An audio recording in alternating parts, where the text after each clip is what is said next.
Hello again. I've been banging on about the book Garden City for the last couple of weeks, so I thought this would be a good opportunity to bring out a few things from the book.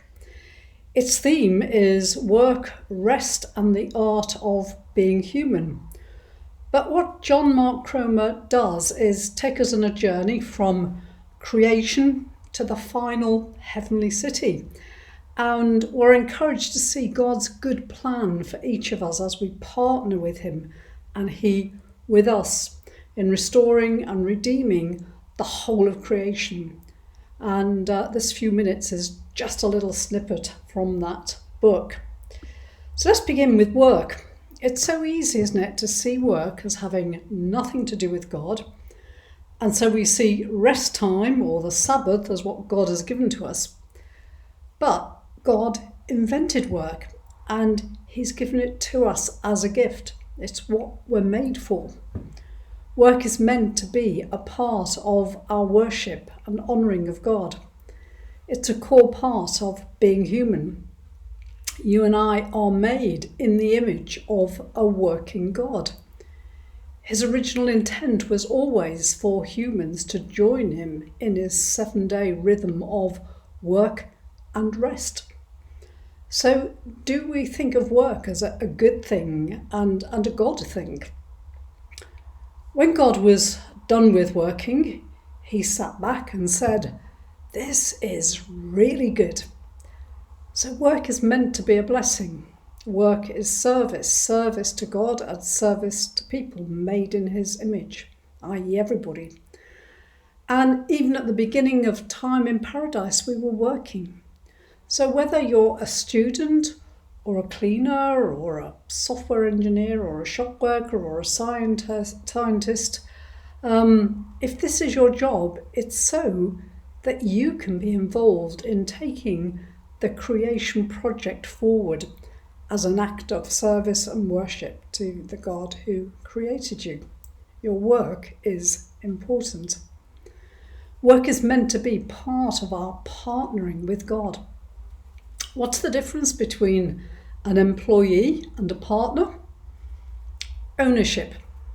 If you're an employee, you just put in your time and you go home. If you're a partner, you work the same job, but harder, the same shift, but longer. So after a hard day's work, you can hear God whisper in your ear, "Well done, you've done your best today." Of course, we live post the fall and work can feel like a drudge or our identity can be tied up with it. But we then end up losing the heart of what work was meant to be about. But let's not lose sight of what it was intended to be. God works, so we work. God rests, so we rest. And in a funny sort of way, I found that lockdown has helped me to get a bit more of a grip on this, realising that work and rest are friends. They work together to give a well-rounded life.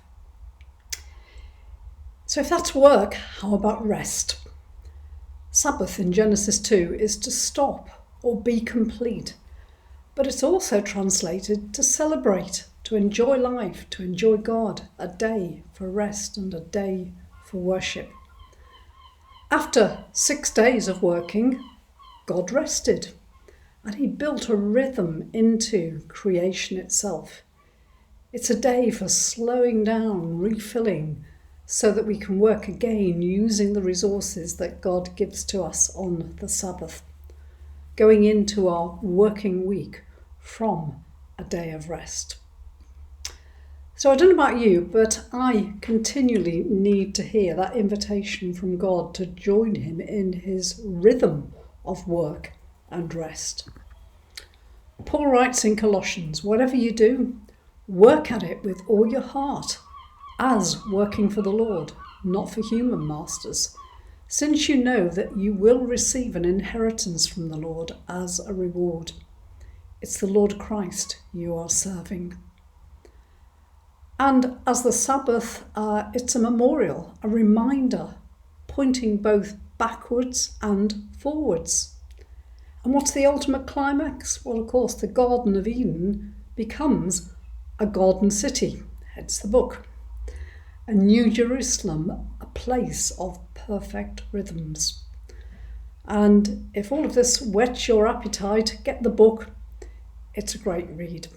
Thanks. See you soon. Bye.